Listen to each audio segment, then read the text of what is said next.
গণঅভ্যুত্থানের পর নতুন রাজনৈতিক বাস্তবতায় রাজনৈতিক অঙ্গনের গুরুত্বপূর্ণ প্রশ্ন হয়ে দাঁড়িয়েছে নির্বাচন কবে হবে। সম্প্রতি প্রধান উপদেষ্টা জানিয়েছে সংস্কার ও নির্বাচনের কাজ একসঙ্গে চলছে। এর মধ্যে তিনি আরো জানান যে যদি রাজনৈতিক দলগুলো বলে তারা সংস্কার চায় না, এখনই নির্বাচন দিয়ে দিব, তবে নির্বাচন কি এগিয়ে আসবে কিংবা নির্বাচনের সময়টা আসলে কবে হতে যাচ্ছে, এই বিষয়গুলো নিয়ে আজ আলোচনা করতে চাই। দর্শক সবাইকে আমন্ত্রণ জানিয়ে শুরু করছি দেশ টেলিভিশনের নিয়মিত আয়োজন দেশ সন্ধ্যার আজকের আয়োজন। আমি ফারনাজ জুই আছি পুরো আয়োজন জুড়ে আপনাদের সঙ্গে। আগামী নির্বাচন কত দূর, এই শিরোনামের আজকের আলোচনা। আমার সঙ্গে স্টুডিওতে আছেন দুজন সম্মানিত অতিথি, চলুন এই পর্যায়ে পরিচিত হই। আছেন অ্যাডভোকেট আবু হেনা রাজ্জাকি, আইনজীবী। সেই সঙ্গে আরও আছেন ডক্টর স্নিগ্ধা রিজওয়ানা, সহযোগী অধ্যাপক, জাহাঙ্গীরনগর বিশ্ববিদ্যালয়। দুজনকেই আমন্ত্রণ জানাচ্ছি আজকের আলোচনায়। ডক্টর স্নিগ্ধা রিজওয়ানা, আপনাকে দিয়ে আলোচনাটা শুরু করি। আমরা নির্বাচন কেন্দ্রিক আলোচনাটা কিন্তু গণঅভ্যুত্থানের পরপরই রাজনৈতিক দলের কাছ থেকে আমরা শুনতে পাচ্ছি। সেই জায়গা থেকে বর্তমান সময়ে যেমনটি আসলে প্রধান উপদেষ্টা বলেছে যে রাজনৈতিক দলগুলো যদি বলে যে তারা সংস্কার চায় না, তাহলে এখনই নির্বাচন দিয়ে দিব। নির্বাচনটা হচ্ছে কবে? অনেক ধন্যবাদ জুই, এবং আমার সাথে আমার বিজ্ঞ আলোচক রাজ্জাকি সাহেব। দেখুন, প্রথম কথা হচ্ছে যে নির্বাচনের আলোচনাটা হওয়াটাই কিন্তু খুব স্বাভাবিক। তার কারণ হচ্ছে গত 15টা বছর আসলে আপনি শুধু জুলাই থেকে মুভমেন্টটা দেখলে তো হবে না। 15 ইয়ার্স ধরে আমাদের মানুষজন, জনগণ, তারা ভোট দিতে পারে নাই। ভোট নিয়ে যে একটা গল্প করবে, একটা যে ডিসকাস হবে, বাহাস হবে কে কোন পার্টির, সেই আনন্দটুকুও পায়নি। তো সেই জায়গাটা থেকে, এবং গণতান্ত্রিক চর্চার সবচেয়ে বড় একটা ভিত্তি তো নির্বাচন, সেটি যখন বিচ্ছিন্ন থাকে তখন কিন্তু গণ অভ্যুত্থানের স্পিরিট বলেন, মানুষের যোগাযোগ বলেন, সকলের মধ্যে নির্বাচন কামনীয়। তো সেই জায়গাটা থেকে এটি বিচলিত হওয়ার কোনো কারণে, দ্যাট ইজ ভেরি অবভিয়াস যে আপনার ইলেকশন নিয়ে আমরা কথা বলবো। কিন্তু প্রবলেম হয়েছে কোথায়? প্রবলেম হয়েছে বিদ্যমান যে পরিকাঠামো আছে, সেই পরিকাঠামোতে আপনি ইলেকশন দিতে পারবেন কিনা, দ্যাটস দ্য কোয়েশ্চেন। এখন আমরা যদিও দেখতে পাচ্ছি যে আপনাকে আগে নিশ্চিত হতে হবে যে আপনি যে ইলেকশনটা দিবেন, সেই ইলেকশনের প্রত্যেকটা জেলা, উপজেলা, পরিসরের পর্যায়ে আপনি সিকিউরিটি দিতে পারবেন কিনা, আপনি ওই অবস্থায় পৌঁছেছেন কিনা, আপনার সিকিউরিটি, সেফটি নেটের যে ধারণা, আপনার পুলিশকে অ্যাক্টিভেট করা, ডিসিকে অ্যাক্টিভেট করা, প্রত্যেকটা উপজেলার ব্যালট নির্বাচন ব্যবস্থা, এটা তো একটা খুব বেসিক জিনিস। এটা ছাড়া আপনি ইলেকশন করতে পারবেন না। আচ্ছা, নির্বাচন নিয়ে, প্রক্রিয়া নিয়ে কিন্তু আমরা সংস্কারের দাবিটাও জানিয়েছি। আপনি দেখেছেন প্রধান বিরোধী দল তো এখন আর নাই, যা গুরুত্বপূর্ণ দল থেকে যেটা আছে সেখানে আপনি দেখবেন তারা দ্বিকক্ষ বিশিষ্ট নির্বাচনের কথা বলছে, কেউ আবার আপনার সংখ্যানুপাতিক হারে নির্বাচনের আবদার করেছে। তো সেখানে কিন্তু একটা কোয়ালিশনে কিন্তু কেউ আমরা পৌঁছাতে পারিনি। এখনো কিন্তু আমরা জানছি না যে অ্যাকচুয়ালি আমরা কোন ইলেকশন ব্যবস্থার মধ্যে যাচ্ছি, পুরনো ইলেকশন সিস্টেমের মধ্যে দিয়ে যাচ্ছি, নাকি আমরা দ্বিকক্ষ বিশিষ্ট ইলেকশনে যাচ্ছি, না আমরা সংখ্যানুপাতিক ভোটের মধ্যে যাচ্ছি। সবচেয়ে গুরুত্বপূর্ণ যেটি, আমরা আওয়ামী লীগকে সহ ইলেকশন করতে যাচ্ছি নাকি আওয়ামী লীগকে ছাড়া ইলেকশন করতে যাচ্ছি, এই প্রশ্নের সমাধান না হওয়া পর্যন্ত, সংস্কার তো একটু পরের গল্প, কিন্তু এই প্রশ্নের সমাধান না হওয়া পর্যন্ত আপনি বা আমি ইলেকশনের কথা বললেই হবে না। কারণ আপনাকে এটি মানতেই হবে, আমি এটা নির্দ্বিধায় বলতে চাই, যে অবস্থায় থাকুক, যে পরিস্থিতি থাকুক, সেই পরিস্থিতিতে সকল দলের অংশগ্রহণের প্রেক্ষিতেই কিন্তু এই সিদ্ধান্তে আসতে হবে। আপনি এই অমীমাংসিত রেখে যদি ইলেকশনে যান, সেটি দ্বিতীয় দফা আমাদের জন্য একটা ভয়ঙ্কর কিছু নিয়ে আসবে। আওয়ামী লীগ প্রশ্নে কি আমরা যদি বলি যে অভ্যুত্থানের শরিকদের মধ্যে এক ধরনের অনৈক্য দেখতে পাচ্ছি? হ্যাঁ, অবশ্যই অনৈক্য আছে, এবং অভ্যুত্থানের শরিকদের মধ্যে অনৈক্য আছে। কিন্তু কি কি কারণে অনৈক্যটা হচ্ছে, এটা একটা খুব গুরুত্বপূর্ণ প্রসঙ্গ। অর্থাৎ এখানে কিছু, আমার কাছে মনে হয় শিক্ষক হিসেবে, কিছু ভুল বোঝাবুঝি এবং কিছু চাওয়া পাওয়ার লেনদেন আছে। আমি আপনাকে সরাসরি বলি, ধরেন যে ইলেকশন এখন বিএনপি তো একটা বড় রাজনৈতিক দল, আপনি যেটা বলছেন সেটা ঝেড়ে কাশলে হচ্ছে বিএনপি বলছে যে আওয়ামী লীগকে ইলেকশন করতে দেওয়া হবে না। এটা এক্ষেত্রে বিএনপির একটা ভূমিকা আছে। এখন বিএনপি কি মনে করে, আমাকে যদি বলেন যে গত 15 বছরে সবচাইতে ভিকটিম পার্টি কিন্তু বিএনপি, মানে তার নেতা কর্মীরা যে হারে আপনার নির্যাতিত হয়েছে, কাজে বিএনপি আওয়ামী লীগকে নিয়ে নির্বাচন আসলে কেন করতে চায়, এটা কিন্তু একটা প্রশ্ন। কারণ আমি এখানে বিএনপির একটা ম্যাচুরিটি দেখি। ম্যাচুরিটির জায়গাটা কোথায়? ম্যাচুরিটির জায়গাটা হচ্ছে, যদি এখন বিএনপি আওয়ামী লীগ ছাড়া ইলেকশন করে, তাহলে it will be a repetition of 2014-তে যে ইলেকশনটা হয়েছিল, এটা এরকম একটা রিপিটেশন। কিন্তু 2014 এর বাস্তবতা 2024 এর বাস্তবতা কি আলাদা। কিন্তু পরিস্থিতি, আপনি আওয়ামী লীগের একটা অনেক বড় দল, সেই দলের দলকে তো আপনি নিষিদ্ধ করতে পারবেন না বা পারেন না, অলরেডি সেটা নিয়ে কথা হয়েছে, দল নিষিদ্ধ হয়নি, তাহলে সেই দল ইলেকশন করবে না কেন? সেই আওয়ামী লীগ একটি বড় দলেরই আমরা 15 বছরের দুঃশাসন দেখেছি, আমরা স্বৈরাচারী শাসন ব্যবস্থা দেখেছি, যাদের হাতে 2000 শহীদের রক্তের দাগ এখন পর্যন্ত লেগে আছে। অবশ্যই একমত আপনার সাথে, বিচার করেন সেটার, যারা এর সাথে যুক্ত তাদের সেখানে আমার প্রশ্ন, আমরা বিচার রেখে পুনর্বাসন নিয়ে কেন কথা বলছি? বিচার রেখে পুনর্বাসনের কথা আসছে না, আমি আপনাকে প্রথমেই বলেছি আগে বিচার করতে হবে, তারপর ইলেকশন করতে হবে।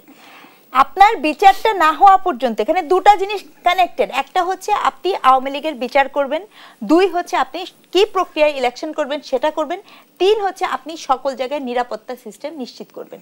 এই 3টাকে বাদ দিয়ে লাভ দিয়ে নির্বাচনটা হবে না।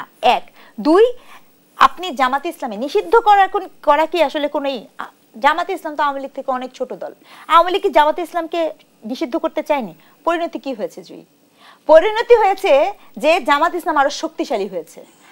আমি বাংলাদেশের একজন সমাজবিজ্ঞান হিসেবে আপনাকে একটা কথা বলতে চাই, আপনি যদি আওয়ামী লীগকে নিষিদ্ধ করেন, আপনি যদি আওয়ামী লীগকে নির্বাচন করতে না দেন, আপনি লিখে রাখেন পুনর্বাসন আপনাকে কষ্ট করে করা লাগবে না, তারা এমনি এমনি পুনর্বাসিত হবে। কারণ আপনাকে বুঝতে হবে আপনি কোনো ছোট্ট একটা দল নিয়ে কথা বলছেন না, আপনি বিশাল বড় একটা দল নিয়ে কথা বলছেন, যে দলের বহু সমর্থক আছে, যে দলের বহু মানুষ তার করে। এখন আপনি ওই নেতৃবৃন্দদের পুনর্বাসন করবেন কিনা ওই জায়গায় আলাপটা নিয়ে আসেন, তাহলে দেশ জাতি এবং হত্যাকারী, জাতির সাথে অন্যায় হয়েছে, এত এত শহীদের রক্ত লেগে আছে, 25,000-এর উপরে আহত আছে, এদের সবারই কিন্তু তখন একটা বলার জায়গা তৈরি হবে। তখন আমরাও শিখবো, রাজনৈতিক দলগুলোও শিখবে যে কারোর সাথে অন্যায় করে দিনের পর দিন পার পেয়ে যাওয়া যায় না। ধন্যবাদ জানাচ্ছি আপনাকে অ্যাডভোকেট আবু হেডার রাজ্জাকি। আমরা প্রশ্ন রেখেছিলাম যে আগামী নির্বাচনের সময় এগিয়ে আসছে কিনা, সেখানে কিন্তু প্রাসঙ্গিক প্রশ্ন হয়ে দাঁড়িয়েছে যে আওয়ামী লীগ নির্বাচনে অংশগ্রহণ করতে পারবে কিনা। সেই অংশগ্রহণ করার ক্ষেত্রে যদি আমরা বলি যে আওয়ামী লীগের পুনর্বাসনটা কি আসলে নিয়মতান্ত্রিক ভাবেই তাহলে হবে? না না, আওয়ামী লীগের পুনর্বাসন কথা তো অবান্তর। আওয়ামী লীগ দল আছে। তার আগে একটু পিছন থেকে আসি, যেটা উনি বললেন ওনার অনেক জায়গায় আমি সমর্থন করি, কোথাও কোথাও হয়তো কিঞ্চিত সংযোজন হতে পারে। নির্বাচন কবে হবে কথাটা হলো এটা, যেটা আপনি বলেছেন।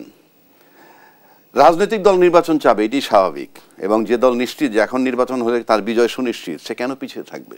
সে নির্বাচন চাইবেই। এবং সংস্কারের ব্যাপারেও তাদের আবার মত দিছে। আবার ওই দলটা এটাও বলেছে যে এই সরকারকে ব্যর্থ হতে দেওয়া যাবে না। অনেকগুলো ফ্যাক্টর এখানে আছে।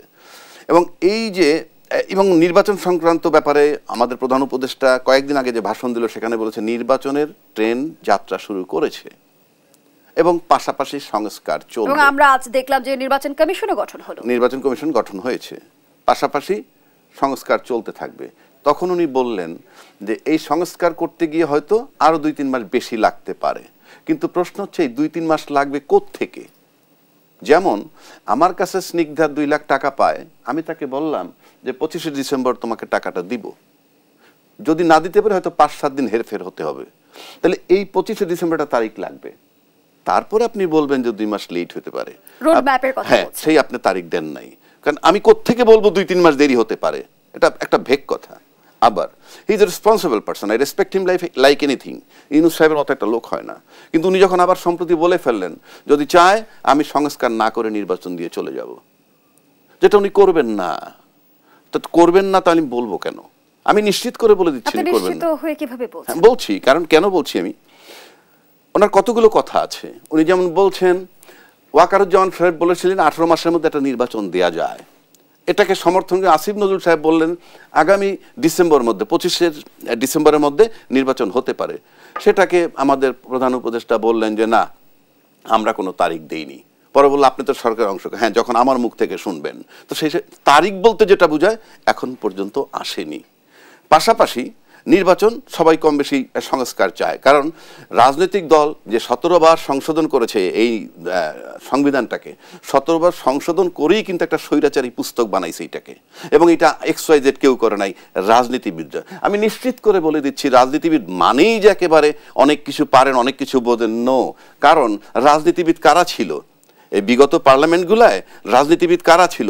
মোবাইল ব্যবসায়ী ছিল, ওনার নাম কি খান সাহেব, ওই যে মোর্শেদ খান, উনিও কিন্তু ফরেন মিনিস্টার হয়েছিলেন বিএনপির, উনি কিন্তু মোবাইল ব্যবসায়ী, মানে আমি বলছি ব্যবসায়ী।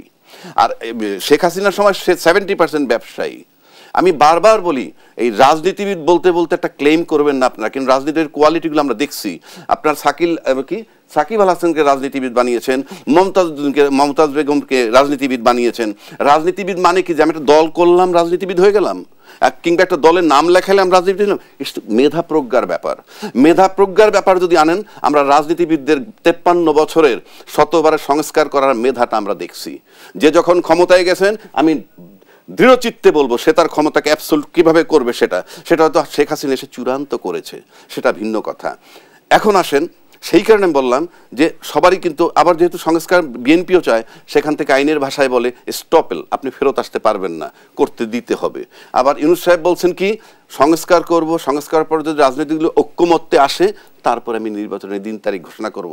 সুতরাং এখানে রাজনীতি তো আর আইন চলে না, সকাল বিকাল কথাবার্তা চেঞ্জ হয়, কিন্তু রেসপন্সিবল লোকদের কথাগুলো একটু সামঞ্জস্যতা থাকা উচিত।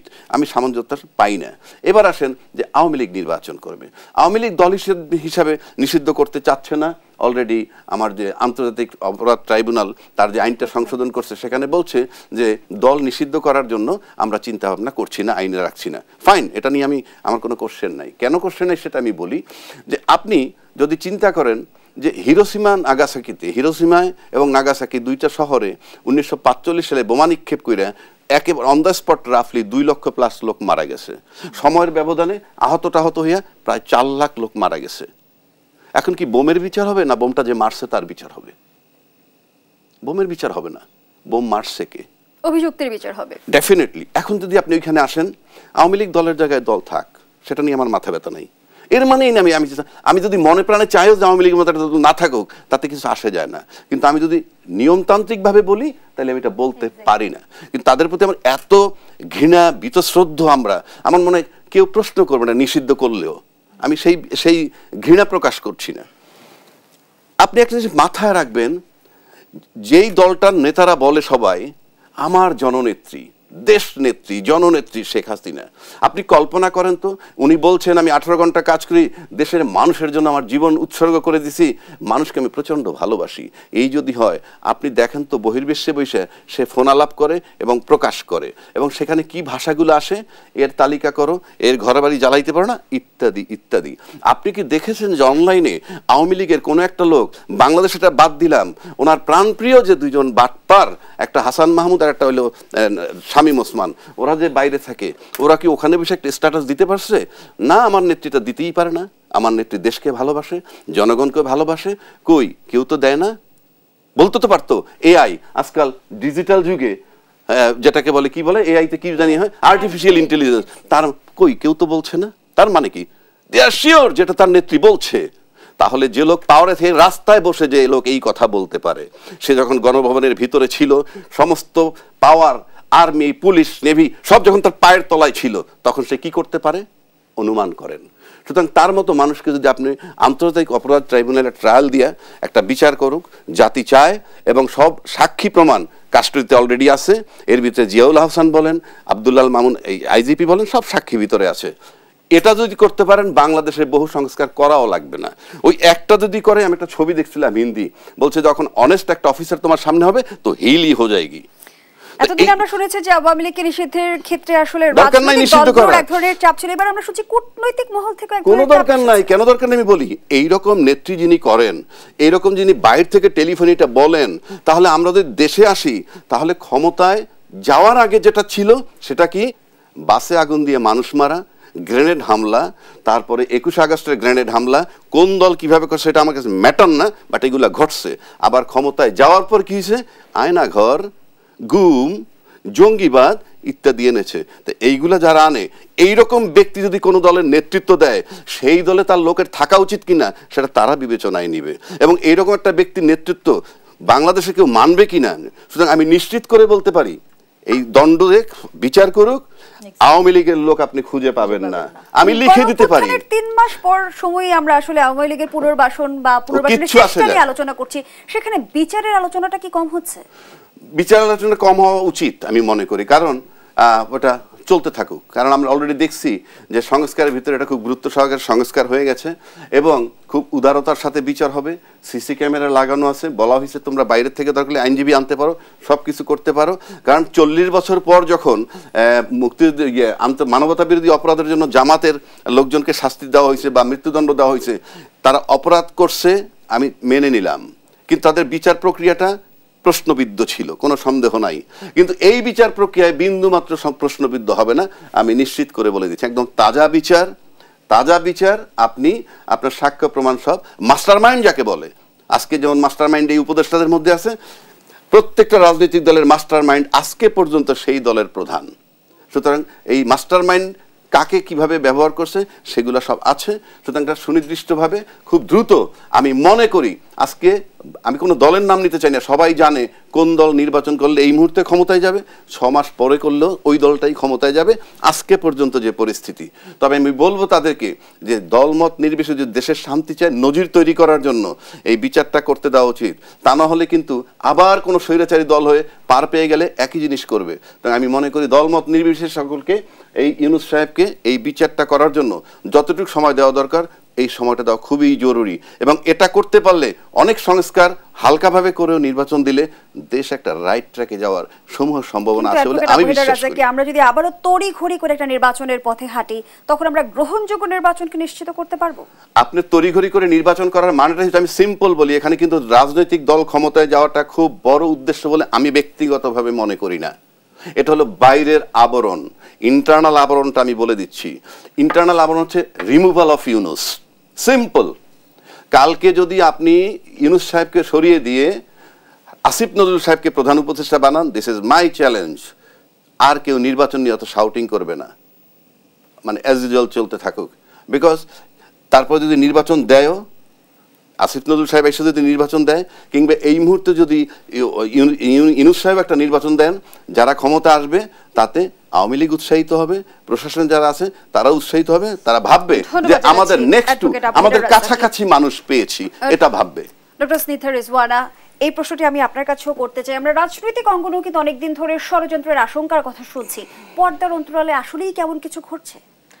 দেখুন, রাজনীতি মানেই হচ্ছে পর্দার অন্তরালের গল্প।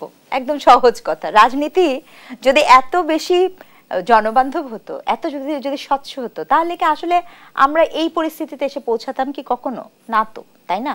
আপনি মিডিয়া কর্মী, আমি শিক্ষক, আমরা কেউ কি গত 15 বছরের রাজনীতির ঊর্ধ্বে ছিলাম? আমরা সবাই সব বুঝে এমন পর্যায়ে চলে গেছিল, পর্দার অন্তরালটা যে থাকে, যে পর্দাটা থাকে, সেই পর্দাটাও আপনার ছিল না। গল্পটা কিন্তু এখানে। তো জুই, আমি যে কথাটা বলতে চাচ্ছি, আপনি যে বললেন অন্তরালে ষড়যন্ত্র, ষড়যন্ত্র কোথাও নেই, কোথায় নেই? আপনি দেখেন, আপনি খেয়াল করে দেখবেন যে আপনার এই ছাত্র অভ্যুত্থানের পরে হঠাৎ করে আমরা অনেক এরকম পার্টিকুলার একটি দলের অঙ্গ সংগঠন, ছাত্র সংগঠনকে আত্মপ্রকাশ করতে দেখলাম, যারা বললো যে তারা ওই সময় নানা ব্যানারে কিন্তু তাদের পরিচয় গোপন করে রেখে তারা এই আন্দোলনের সাথে যুক্ত ছিল। তার মানে কি ওটাকে অন্তরাল ছিল না? ওটাকে পর্দা ছিল না? আপনি তো আপনার পরিচয়টা হাইড করলেন। আচ্ছা, আবার আপনি দেখেন এখন যখন হচ্ছে এই মুহূর্তে, আপনি কি জানেন বা কোনো রাজনৈতিক দলের কোনো কর্মী কি জানে যে কিভাবে কে কার দ্বারা উপদেষ্টা নিয়োগ হয়, কিভাবে উপদেষ্টা নিয়োগ হয়েছে? যেমন মনে করেন আমরা 5 তারিখ থেকে 8 তারিখ দেশে একটা আনস্টেবল পরিবেশ গেছে। আমি তো বলি বাংলাদেশের মানুষ অনেক ভালো, কারণ একটা সরকার ছাড়া, আইন পুলিশ প্রশাসন ছাড়া আমি বা আপনি 5 তারিখ থেকে 8 তারিখ এই যে 2-3টা দিন আমরা যে সার্ভাইভ করেছি, এটা তো বিশাল বড় ব্যাপার। তখন আপনি একটা উপদেষ্টা দিলেন, তখন আমি বুঝলাম যে একটা আনস্টেবল পরিসর ছিল। পরবর্তী যে উপদেষ্টা নিয়োগ হলো, আপনি রাজনৈতিক দলকে জিজ্ঞেস করেন, সে বলবে সে জানে না। আপনি বৈষম্য বিরোধীদেরকে জিজ্ঞেস করবেন, তারাও কিন্তু প্রশ্ন রেখেছে যে কার প্রেসক্রিপশনে উপদেষ্টা নিয়োগ হলো। আমি সেই আলোচনাটা একটু বিস্তারিত শুনতে চাই। বিরতির সময় হয়েছে, বিরতি নিয়ে ফিরছি। দর্শক, দেশবন্ধের এই প্রজেক্টে বিরতি নিচ্ছি, সাথেই থাকুন।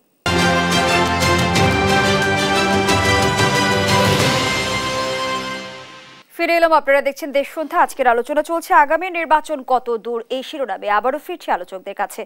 ডক্টর স্নিগ্ধা রিজওয়ানা, যে আলোচনায় আমরা ছিলাম, জি, আমরা দেখলাম যে নতুন উপদেষ্টা নিয়োগ নিয়েও কিন্তু এক ধরনের মতবিরোধ চলছে। না, মতবিরোধের থেকেও বেশি ব্যাপারটাকে আমি একটা কথা বলি। দেখুন, এটা তো একটা গণমানুষের আন্দোলন, তাই না? এখানে অনেক পার্টি আছে, অনেক স্টেক হোল্ডার আছে, নানা জনের কিন্তু এই আন্দোলনের মধ্যে, এটি কিন্তু কেবল এবং কেবলমাত্র ছাত্রদের আন্দোলন না, কোনো পার্টিকুলার রাজনৈতিক দলের আন্দোলন না, শিক্ষক, আইনজীবী, বুদ্ধিজীবী, সাংবাদিক, বিভিন্ন মানুষ, সাংস্কৃতিক কর্মী, বিভিন্ন জন কিন্তু এই আন্দোলনের সাথে যুক্ত ছিল। এখন ঘটনা কি হয়েছে, আপনি দেখবেন গত 100 দিনে যে ঘটনা সবচেয়ে বেশি দৃষ্টিকটু, এই অংশীজনেরা নাই হয়ে গেছে। আপনি দেখবেন এটা কোনো না কোনো একটা পার্টিকুলার সিন্ডিকেট হয়ে গেছে, যারা আন্দোলনে ক্রেডিট বহন করে একচ্ছত্রভাবে, এবং যাদের সুবিধা অসুবিধা আলাপচারিতা গুরুত্ব এক ধরনের ভাবে হচ্ছে। এটা বিভিন্ন মানুষের কাছে, কিন্তু আমি তো শিক্ষার্থীদের নিয়ে কাজ করছি, এমনকি উইদিন দ্য শিক্ষার্থী সমাজের মধ্যেও কিন্তু অনেক ক্ষোভ আছে। এটা আমি দায়িত্ব নিয়ে বললাম, একজন শিক্ষক হিসেবে বলছি, তাদের মধ্যেও কিন্তু আছে। কি চাচ্ছি আমরা? এরা সবাই কি চাচ্ছে? পোস্ট পদবি চাচ্ছে না, কি চাচ্ছে? গুরুত্ব চাচ্ছে। কিসের গুরুত্ব? কিভাবে দিবেন? গুরুত্ব দেওয়ার উপায় হচ্ছে এই যে, আমি মনে করেন জনগণ, আমার কি জানার রাইট ছিল না যে আমি 1 সপ্তাহ আগে জানবো কে উপদেষ্টা হতে যাচ্ছে? আমার কি এটা কোনোভাবে সাজে যে আমি 30 মিনিট আগেও জানতে পারবো না যে কারা উপদেষ্টা হচ্ছে? আমি যখন শপথ নিবে তখন আমি জানতে পারবো কেন উপদেষ্টা হচ্ছে। আপনার যিনি মনে করেন প্রধানমন্ত্রী, প্রধান উপদেষ্টার একজন তো উনি ওনার সহকারী ছিলেন, তাই না? মাহফুজ আলমের কথা, উনাকে আপনি উপদেষ্টা করেছেন, সেটা নিয়ে কোনো বিতর্কের কথা বলছেন, কিন্তু কেন? কারণ উনি তো একটা গুরুত্বপূর্ণ পোস্টে ছিলেনই। কেন উনি ওখান থেকে এখানে আসলেন? একজন জনগণ হিসেবে, একজন শিক্ষক হিসেবে এটা কি আমার জানার অধিকার নাই? তাহলে কি হচ্ছে? তাহলে আমি এখানে কি বোধ করছি? আমরা কার্ল মার্কসের এলিয়েনেশন থিওরির কথা বলেছি, আমি বিচ্ছিন্ন বোধ করছি, জনগণ বিচ্ছিন্ন বোধ করছে, অংশীজনেরা বিচ্ছিন্ন বোধ করছে, রাজনৈতিক দল একই অভিযোগ করছে। দেখেছেন? তাহলে এখানে কি হচ্ছে? আপনি এত মানুষের ম্যান্ডেট নিয়ে বাংলাদেশ স্বাধীন হওয়ার পরে কোনো এই ধরনের, মানে কোনো নির্বাচন ছাড়া এত ম্যান্ডেট নিয়ে যে কোনো দল বা মানে কোনো একটা হতে পারে, অন্তর্বর্তীকালীন সরকার হতে পারে, এটি কিন্তু বাংলাদেশের ইতিহাসে প্রথম, একদমই প্রথম, এবং খুব রেয়ার। শুধু বাংলাদেশ কেন, বিশ্বের ইতিহাসে। কিন্তু আপনার এখানে অংশীজনের এটা গ্রহণযোগ্যতাটা কোথায়? আপনি আপনার মিডিয়া, এই যে কমিশন গঠন হয়েছে, আমি যদি এখন বলি যে মিডিয়া কমিশন গঠন হয়েছে, আপনি কি মিডিয়া কমিশন যে গঠন হয়েছে, এই মিডিয়ার যারা ওই সময় কাজে দিয়েছে, অনেক ছোট ছোট মিডিয়া কিন্তু কাজ করেছে। আপনি নির্দ্বিধায় আমি বলতে পারি মেইন স্ট্রিম মিডিয়া গত 14 বছরে 15 বছরে কোনো কাজ করতে পারেনি। সেক্ষেত্রে অনেক অনলাইন মিডিয়া কিন্তু নানা জায়গা থেকে কাজ করেছে। আপনি আমাকে বলেন তো, এই যে অনলাইন মিডিয়াতে এতগুলো মানুষ কাজ করেছে, তাদের কেউ কি এই মিডিয়া সংস্কার কমিশনের মধ্যে জায়গা পেয়েছে? তাহলে তারা কি বোধ করবে?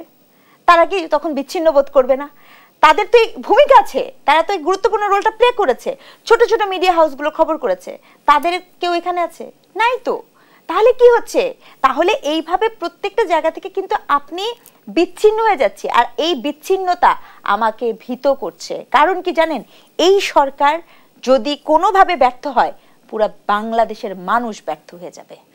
যে কোনো বাংলাদেশের মানুষকে, বিবেকবান মানুষকে আপনি প্রশ্ন করবেন, এই সরকারের সফলতা কিন্তু আমরা সকলে চাই, কারণ এটি আমাদের সকলের সরকার ছিল।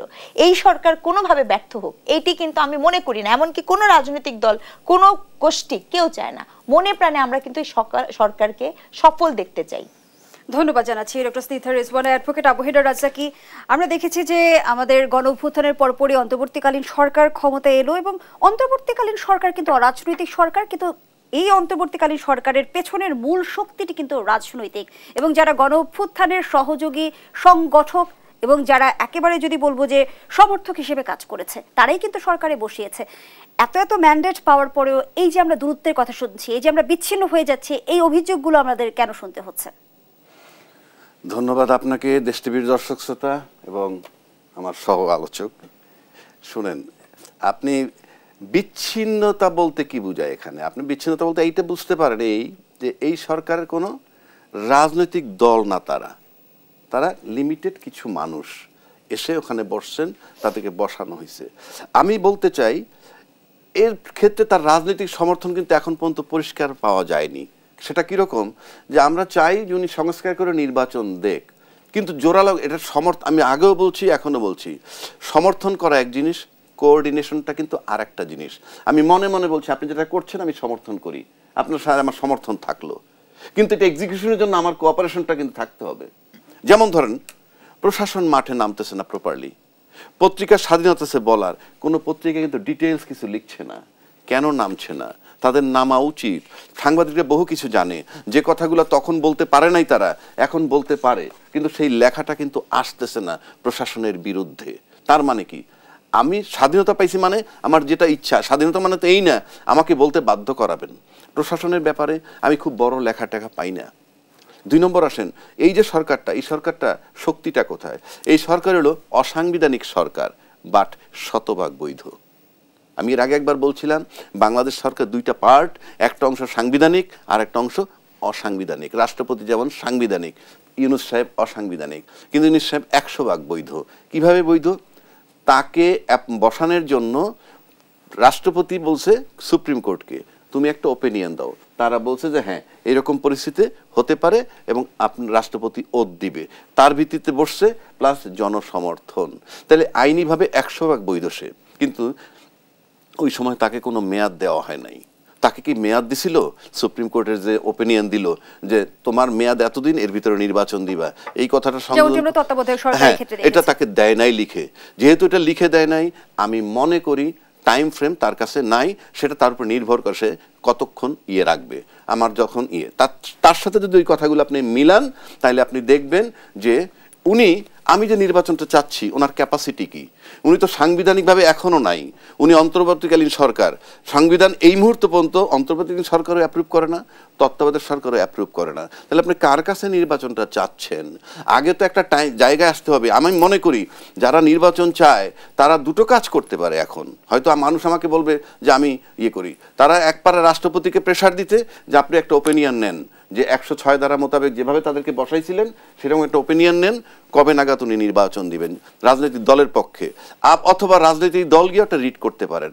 আর ব্যক্তি, আমার কথা যদি বলেন, আমি তো রাজনীতিবিদ নই, আমি ব্যক্তি বলবো তার মতো লোক থাকার দরকার আছে, সংস্কার দরকার আছে। বিকজ আমাদের যে এক্সপিরিয়েন্স আমরা সেটা দেখেছি।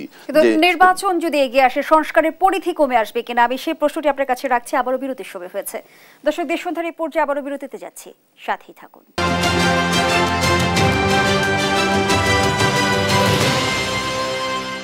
যে আলোচনায় আমরা ছিলাম, আমরা নির্বাচনের সময় কমে আসবে, নির্বাচন খুব শীঘ্রই হতে যাচ্ছে, এই আলোচনাগুলো যখন আসে তখন এটি তো নিশ্চয়ই প্রাসঙ্গিক প্রশ্ন, তাহলে সংস্কারের পরিধি কি কমে আসবে? আমরা যে সংস্কার কমিশনগুলো গঠন হতে দেখলাম, সেই সংস্কার কমিশনেরই বা বাস্তবতা কি বা ভবিষ্যৎ কি? দেখুন, আপনি সংস্কার করেন আর যাই করেন, আপনার প্রশাসন কিন্তু একটা ফ্যাক্টর। প্রশাসনকে আপনার লাগবে সব কাজে। আমরা শুনেছি যে আমাদের আইন উপদেষ্টা উনি নাকি ডেইলি সেই রাত্র 10টা 11টা পর্যন্ত অফিস করেন, এবং দেখা গেল অফিস করেন এবং একদিন পরের দিনে আজকে কিছু কাজ দিয়ে গেলেন, পরের দিন এসে দেখেন সেগুলো হয়নি। এই 10টা 11টা পর্যন্ত অফিস করার পিছনে কারণটা, যেটা আমার কাছে ব্যক্তিগত মনে হয়, যে নন কোঅপারেশন, প্রশাসন দ্বারা তাদের যে নন কোঅপারেশন, আমার মনে হয় বৈশে বৈশে হাতে কলমে করাইতে হয়। আর যদি বলে যান যে এটা করেন, এটা রেডি করেন, হয়তো বলে, পরে করে না। আপনি যদি আপনি আমাকে রেভুলেশন বলতে পারেন বা অভ্যুত্থান টাইপের কথা বলতে পারেন, ছাত্রই বা দমে গেল কেন? যারা শেখ হাসিনার মতো একজন দুর্ধর্ষ প্রধানমন্ত্রী বা দুর্ধর্ষ নেত্রী যাই বলেন না কেন, তারা যে স্পিডে তার সামনে গিয়ে যেখানে তাকে সরাইছে বা পালাইতে বাধ্য করছে, ঠিক সেই স্পিডটা কোথায় যেন একটু থমকে গেছে। তা না হলে আমার কাছে খুব কঠিন কাজ না মনে হয়। আমি কোন একটা টক শো দেখলাম, একজনে বলতেছিল, নামটা ভুলে গেলাম, সে বলছিল যাও সচিবালয়ে চার্জ করো তাকে, এবং সে বলছে, ভাষাটা ছিল এরকম যে মায়ের উপরে ওষুধ নাই। তো আপনি যখন একটা দেশ, এরা তো রেসপন্সিবল এই দেশের, আজকে চলে গেছে, তারা যদি এখনো স্বপ্ন দেখে দুনিয়া এসে বসবে, তো আপনার এই দেশটাকে যদি ভালোবাসতে চায়, দেশের মানুষটাকে যদি ভালোবাসতে চায়, এই ইউনূস সরকার তো কোঅপারেশন করা দরকার। ইউনূস সরকার কিন্তু শুধু শক্তিশালী বলে, তার ভিত্তিটা শক্তিশালী বলে সে টিকে আছে, তাহলে তাকে কিন্তু কেউ কোঅপারেট। আপনি দেখেন তিতুমির কলেজ, তারা বলতেছে তাদের এটাকে আলাদা সত্তা দিতে হবে। আপনি বললেই তো হবে না। সবার দাবি দাওয়াগুলো এরকম ইউনূস সাহেবের কাছে যে মনে হয় 5 বছরের জন্য নির্বাচিত একটা সরকার হয়েছে এবং চাওয়াটা সেরকম। অথচ আবার তারা বলতেছে অনির্বাচিত সরকার থাকবে কেন, নির্বাচন দিয়ে চলে যাও। এরা তো এই সমাজের লোক, সবাই মানে সবাই কনফিউজিং, সব অগুছালো। আমার কাছে যেটা মনে হয়, ঘুরে ফিরে আমি একটা জায়গায় যাব, দেশি চক্র বলেন আর বিদেশি চক্র বলেন, যাই বলেন না কেন, ইউনূস সাহেবের বসে থাকাটাই, ইউনূস সাহেবের বসাটাই হলো সবচেয়ে বেশি মানে পীড়াদায়ক সবার জন্যে। এবং সবার জন্য যদি আমরা সুস্পষ্টভাবে শুনি, কাদের জন্য? এখন মনে করেন ইউনূস সাহেব যে নির্বাচন দিচ্ছে না, তাইলে মনে করেন বিএনপির জন্য পীড়াদায়ক। কারণ এখন নির্বাচন দিলে বিএনপি ক্ষমতায় আসবে, আপনি নির্বাচন দিবেন না কেন? আবার সংস্কারের নামে কালক্ষেপণ যদি অলরেডি ডিসেম্বর এসে যাচ্ছে, এর ভিতরে তো সবার সংস্কার করে দেওয়ার কথা, তারপরে উনি আলাপ আলোচনা করে আগাবেন, সেই হিসাবে তো কোনো লক্ষণ নাই। আবার ওইদিকে বিচারের কার্যক্রম উনি শুরু করেছেন, সেই বিচারটাও চান, আমরাও চাই ব্যক্তিগতভাবে। আমি তো আগেও বললাম, এখনো বলি, এই একটা বিচার যদি আপনি করতে পারেন তাহলে অনেক ব্যাপারে খুব ইজি কাজ করতে পারবেন। এই বিচারটা সাকসেসফুলি করতে পারে, প্রশাসন মাঠে নেমে যাবে, আমি লিখে দিতে পারি, প্রশাসন নার্ভাস হয়ে যাবে যে কোনো ছান নাই। প্রশাসন এখনো চিন্তা করে এই যে নির্বাচন প্রক্রিয়ার মধ্যে সেখানেও যারা থাকবে তারাও কিন্তু প্রশাসন। সেখানে আপনি যে জজ নিয়োগ দিচ্ছেন, মনে করেন তারা রিটায়ার্ড করেছে, তারা কিন্তু আওয়ামী লীগের সময়ের বিচারক। এই যে 2জন জেলা জজ যাদেরকে অতিরিক্ত বিচারপতি বানানো হয়েছে, এই যে দেখেন আপনি আইজিকে চেঞ্জ করে ফেললেন, আপনি কি বলে আপনার ডিএমপি কমিশনার চেঞ্জ করে ফেললেন, এইভাবে আমরা দেখেছি 25 সদস্য পুলিশের কিন্তু চেয়ার বদলে গেছে। হ্যাঁ, এই যে বারবার পরিবর্তন, আপনি পাচ্ছেন কি? আপনি পাচ্ছেন কি? সেই তো 16 বছরের, সেই বিগত 12 বছরের লোকগুলোকেই তো পাচ্ছেন। তাই বিগত 12 বছরের লোকগুলোর মধ্যে আপনি 24 সালে কিছু লোক এসে বসে সেই 12 বছরের 15 লক্ষ কর্মকর্তা কর্মচারীকে কিভাবে মোকাবেলা করবে? আর এই সময় যদি যারা মানে রাজনৈতিক দলগুলো না দেয়, তাহলে আমি মনে করি তারা যদি এই সরকারের সময় না দিয়ে বারবার নির্বাচনের চাপ দেয় এবং নির্বাচন চায়, আমি মনে করি তারা রাষ্ট্রের অমঙ্গল চায়। এটা আমি বললে হয়তো অনেকে বলবে। এই প্রসঙ্গে আমি একটা প্রশ্ন রাখতে চাই অ্যাডভোকেট আবু হেনা রাজ্জাকি, দ্রুত নির্বাচন হলে বেনিফিশিয়ারি হবে বিএনপি, কিন্তু বিলম্ব যদি হয় নির্বাচন তাহলে আসলে বেনিফিশিয়ারি কারা হবে? না, এখন বিলম্বের একটা সীমা আছে। বিলম্ব কতক্ষণ? যেমন আমরা দেখছি ছাত্ররা বলতেছে, ইতিমধ্যে মাহফুজ আলমের বেশ কিছু কথাবার্তা, সেটা চ্যাপ্টার যখন এখন নাই, তবু বলছি ছাত্র একটা রাজনৈতিক দল করবে। আমরা শুনেছি রাজনৈতিক দল করার অধিকার আছে, এটা নিয়ে আমার কোনো দ্বিমত নাই, আপনি রাজনৈতিক দল করেন, কিন্তু আপনি সরকারে থেকে, যেমন ধরেন যারা রাজনৈতিক দল করে তাদের কিছু সমন্বয়ক আছে, তাদের কিন্তু সরকারের কোনো পদ নাই, কিন্তু তারা প্রোটোকল পায়। তো আপনি যদি এই প্রশ্নটি নিয়ে ডক্টর স্নিগ্ধা রেজওয়ান আপনার কাছে আসতে চাই। আমরা বৈষম্য বিরোধী ছাত্র আন্দোলনের কথা যদি বলি, আমরা কিন্তু দেখছি যে 3টি পক্ষ হয়ে কাজ করছে। একটি পক্ষ বৈষম্য বিরোধী ছাত্র আন্দোলনের ব্যানারে কাজ করছে, একটি পক্ষ সরকারে আছে এবং একটি পক্ষ রাজনৈতিক দল গঠনের প্রক্রিয়া নিয়ে কাজ করছে। আসলে তাদের মূল আকাঙ্ক্ষাটা কি এই মুহূর্তে? দেখুন, এটা তো তারা ভালো বলতে পারবে, আমি এটার জন্য যোগ্য মানে আমার অবজারভেশন হচ্ছে কি, আমি যেটা বলি বুঝি যে এটা তো কোনো নির্দ্বিধায় তারা অনেকে নিহত হয়েছেন, শহীদ হয়েছেন, তো তারা আহত হয়েছেন, তো তাদের তো একটা অধিকারও আছে, এটা আমি মনেও করি এবং আমি এটা ফিল করি। হ্যাঁ, এটা ভিন্ন প্রসঙ্গ। আমি তাদেরকে আসলে সরকারে দেখতে চেয়েছি কিনা সেটা আমি শিক্ষক হিসেবে আসলে যদি আপনি আমাকে প্রশ্ন করেন, আমি চাইনি, আমি কখনোই চাইনি। শিক্ষক হিসেবে আমি একটা দায়িত্ব নিয়ে বলছি, শিক্ষক হিসেবে আমি কোনো শিক্ষার্থীকে সরকারে দেখতে চাইনি। কারণ বাংলাদেশের শিক্ষার্থী, বাংলাদেশের ছাত্ররা বাংলাদেশের সম্পদ। বাংলাদেশ যতবার বিপদে পড়েছে 71 থেকে শুরু করে এখন পর্যন্ত, ততবার আপনি দেখবেন ক্রাইসিস মোমেন্টে আমার স্টুডেন্টরা এখানে এসে হাল ধরেছে। কাজেই এই যে তারা সরকারে ঢুকে গেছে, সরকারে ঢুকে যাওয়ার মানেই হচ্ছে আপনি কোনো না কোনো পক্ষকে সন্তুষ্ট করবেন, কোনো না কোনো পক্ষকে অসন্তুষ্ট করবেন। সবচেয়ে বড় যেটা আমাকে শিক্ষক হিসেবে প্রতি মুহূর্তে বারবারই পীড়া দিচ্ছে, আপনি দেখবেন হাসনাত আব্দুল্লাহ একটা কথা বলেছেন যে যাদেরকে করেছেন হয়তোবা তাদের ফাঁসি রেডি হচ্ছে, সে একটা স্ট্যাটাস দিয়েছিল। তো এই যে এগুলো শিক্ষক হিসেবে কিন্তু আমাকে খুব শঙ্কিত করে যে এই যে ছাত্রগুলা যারা নিজেদের জীবন দিয়ে এত বড় একটা কাজ করলো, তাদেরকে না আমি তুলে রাখার পক্ষপাতী ছিলাম, আইডিয়ালের পক্ষপাতী, মানে একটা আইডল বলে না, একটা সোশ্যাল হিরো, সেই জায়গাতে দেখতে চেয়েছিলাম instead of doing this thing. এটা একদম আমার ব্যক্তিগত একটা মতামত। আমি তাদেরকে আসলে সরকারে দেখতে চাইনি, কিন্তু তারা সরকারে গিয়েছে। 1, 2, এটাও মনে করি যে ছাত্ররা দল গঠন করবে, এতে কোনো সমস্যা নেই। শুধু ছাত্র কেন, যত বেশি দল হবে তত কিন্তু গণতন্ত্র চর্চার সুযোগ হবে। আপনি এই যে আমরা যে 2টা প্রধান করে রেখেছি না, এটা খুব প্রবলেমেটিক। আপনি ভিন্ন ভিন্ন মতাদর্শে, ভিন্ন ভিন্ন ছাত্রদের একটি পক্ষ সরকারে আছে, আবার ছাত্ররা রাজনৈতিক দল গঠন করছে, সেখানে কিন্তু প্রশ্ন আসছে পার্টিতে রূপান্তরিত হবে কি? এই জন্যই কিন্তু আমি আপনাকে প্রথমেই বলেছি, আমি কিন্তু ব্যক্তিগতভাবে এটা পছন্দ করি না যে তারা সরকারে গেছে। এটা তাদের একটা, আমি মনে করি ম্যাচুরিটি, তাদের চিন্তার ভাবনা। তো হয়তো একই প্রশ্ন নিশ্চয়ই জনগণের মনেও আসবে, তারা হয়তো বা ইনসিকিউর বোধ করেছে, এটা একটা হতে পারে। কারণ তাদের জীবনের নিরাপত্তার ইনসিকিউরিটিটা হতে পারে তাদেরকে এই ধরনের সিদ্ধান্ত গ্রহণে উৎসাহিত করেছে। এটা আমার অনুমান। আবার অনেকে কিন্তু ধারণা করছে যে সরকারের মেয়াদ দীর্ঘ করতে চাইছে ছাত্ররা। সরকারের মেয়াদ দীর্ঘ না করলে আপনি ছাত্রদের এই দল গঠন করবেন কি করে? ছাত্রদের দল গঠন করার জন্য আপনাকে তো দীর্ঘ করতেই হবে, এটা তো পিওর ম্যাথ, সিম্পল, আমরা সবাই জানি, কিন্তু কেউ বলছি না। কারণ আপনি এই সরকারটি যত বেশি বিলম্ব করবে তত বেশি আপনার একটি দল গঠন করা কিন্তু চারটাখানি কথা না, কারণ প্রচুর দল কিন্তু বাংলাদেশে আছে, কিন্তু তাদের এতদিন রাজনীতি করার পরেও তাদের নামও কিন্তু আপনি দেখবেন সাধারণ মানুষজন বা এমনকি আপনি হয়তো বলতে পারবো না। তো এই ক্ষেত্রে এই যে বৈষম্য বিরোধী যারা আছে তারা কি আন্দোলন করবে সেটা একটা বিষয়। আপনাকে একটা ছোট কথা বলে আমি বলতেও চাই, দেখেন আমাদের একটা সমস্যা হচ্ছে কি, সংস্কার বলতে বলতে জুই, আমরা মানুষরা সংস্কার হই না, আমরা জনগণ সংস্কার হই না, রাজনৈতিক দল সংস্কার হয় না। সংস্কার কোনো কিতাব দিয়ে আপনি করলে হবে না, আপনাকে রাজনৈতিক দল তার সংস্কার করতে হবে না, রাজনৈতিক দলগুলোর মধ্যে গণতান্ত্রিক চর্চা আনতে হবে না, নতুনত্বের সুযোগ দিতে হবে না, নতুন আইডিয়াকে, যোগ্য ব্যক্তিকে প্রায়োরিটি দিতে হবে না। আপনি রাজনৈতিক দলগুলো সংস্কার কে করবে? আমলা যে হচ্ছে সেই আমলাদের সংস্কার কে করবে? রাষ্ট্রের মূল চালিকা শক্তি সংস্কার যদি না হয়, আসলে রাষ্ট্র সংস্কার সেভাবে ফলপ্রসূ হবে না। আমরা আমাদের আয়োজনের একেবারেই শেষ পর্যায়ে চলে এসেছি। অসংখ্য ধন্যবাদ জানাচ্ছি ডক্টর স্নিগ্ধা রিজওয়ানা, ধন্যবাদ জানাচ্ছি অ্যাডভোকেট আবু হেডার রাজাকে, আপনাকেও। দর্শক, শেষ করছি দেশ সন্ধ্যার আজকের আয়োজন। ধন্যবাদ এতক্ষণ আমাদের সাথে থাকার জন্য।